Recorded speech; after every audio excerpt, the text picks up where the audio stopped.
Tingnan yung sasakyan. Malapit nang hindi makita. At ngayon lalabas ako para magpala na naman.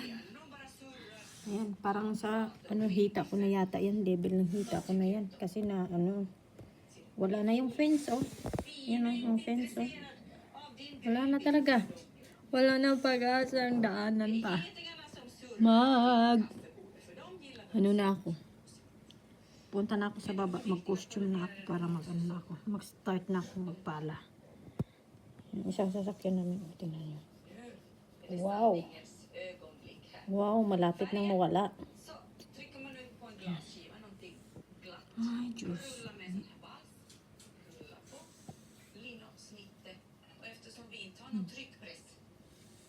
Sige. Dito na lang.